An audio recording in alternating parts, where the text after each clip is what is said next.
নমস্কার, আপনারা দেখছেন ইন্সপায়ার বার্তা ইউটিউব চ্যানেল। আরজিকর কাণ্ডে সঞ্জয় রায়ের যাবজ্জীবন শাস্তি হওয়ার পর অনেক প্রশ্ন উঠে আসছে। কেন পুড়িয়ে দেওয়া হলো দেহ? কোথায় গেল রুদ্রাক্ষ? আরজিকর মামলায় যেসব প্রশ্নের উত্তর না পাওয়া রয়ে গেল। সঞ্জয় রায়ের কান টানলে তো মাথা আসার কথা, মাথা এলো না কেন?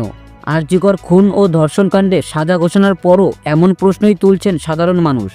সঞ্জয় কি সত্যিই একাদশী? এই প্রশ্ন বহাল রয়েছে সব মহলে। সোমবার সকালে কোর্ট চত্বরে দাঁড়িয়েও সাধারণ মানুষ প্রশ্ন তুলছেন, তথ্য প্রমাণ লোপাট করা হলো কেন? সাজা ঘোষণার পরও একাধিক প্রশ্নের উত্তর আজও অধরা। এদিন আদালত আমৃত্যু কারাদণ্ডের নির্দেশ দিলেও প্রশ্নগুলো রয়েই যাচ্ছে। কি প্রশ্নের উত্তর মিলল না একবার দেখে নিন। তিলোত্তমার মা বাবার প্রশ্ন, আমার মেয়ের হত্যার সঙ্গে আর কে জড়িত? তথ্য প্রমাণ লোপাটের চেষ্টা করলো কারা? সঞ্জয় একাই এই কাজ করলো নাকি পিছনে আরও কেউ? সিবিআই এর ওপর কি কোনো চাপ এসেছে? কেন তদন্ত হচ্ছে না ঠিকভাবে? সন্দীপ ঘোষ এতদিন জেলে থাকা সত্ত্বেও তার চাকরিটা গেল না কেন? কেন ঘটনাস্থলে গিয়েছিলেন অভিক দে এবং বিরূপাক্ষ বিশ্বাস? বিধায়ক এবং কাউন্সিলরের নজরদারিতে কেন তড়িঘড়ি মৃতদেহ সৎকার করা হলো? দ্বিতীয়বার ময়নাতদন্ত চাওয়া হলেও তা করা হলো না কেন? বাবা মা পৌঁছলেও দীর্ঘক্ষণ তাদের বসিয়ে রাখা হলো কেন? কেন সঙ্গে সঙ্গে দেখতে দেওয়া হলো না তিলোত্তমার দেহ? তিলোত্তমার দেহ উদ্ধারের পর আরজিকরের তৎকালীন অধ্যক্ষ সন্দীপ ঘোষ কেন থানায় এফআইআর দায়ের করলেন না? সিবিআই 5 মাসে কি তদন্ত করলো যে কোনো চার্জশিট পেশ করতে পারল না? এদিকে সঞ্জয়ের প্রশ্ন, আমার গলায় ছেঁড়া রুদ্রাক্ষের মালা ছিল, সেটা কোথায় গেল? আমি গরিব মানুষ, আমাকে ফাঁসানো হচ্ছে, আমি কেন করব? সুপ্রিম কোর্টে যেসব প্রশ্ন উঠেছে, কেন প্রথমে আত্মহত্যা বলা হলো?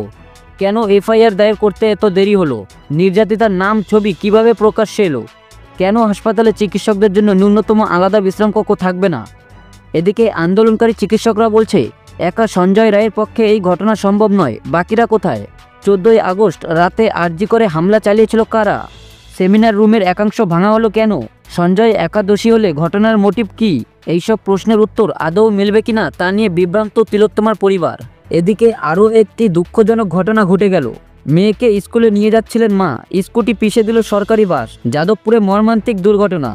মেয়েকে নিয়ে স্কুলে দিতে যাচ্ছিলেন মা, পিছন থেকে এসে পিষে দিল সরকারি বাস। 7 সকালে মর্মান্তিক দুর্ঘটনা যাদবপুরে। ঘটনাস্থলে মৃত্যু হয়েছে মায়ের। পুলিশ জানিয়েছে মৃতের নাম দেবশ্রী মণ্ডল, তিনি সন্তোষপুর এলাকার বাসিন্দা। প্রত্যক্ষদর্শীরা জানাচ্ছেন, যাদবপুর 8B বাস স্ট্যান্ড থেকে S31 রুটের একটি বাস বেপরোয়া গতিতে বেরিয়ে আসে।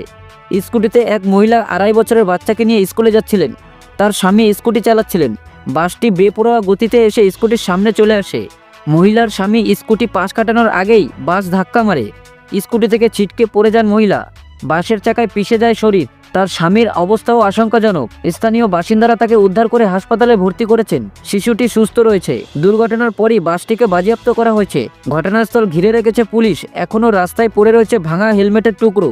কিছুদিন আগেই সল্টলেকের মুখে বেপরোয়া সরকারি বাসের ধাক্কায় মৃত্যু হয় স্কুল ছাত্রের। তা নিয়ে মুখ্যমন্ত্রীও কড়া প্রতিক্রিয়া দেন।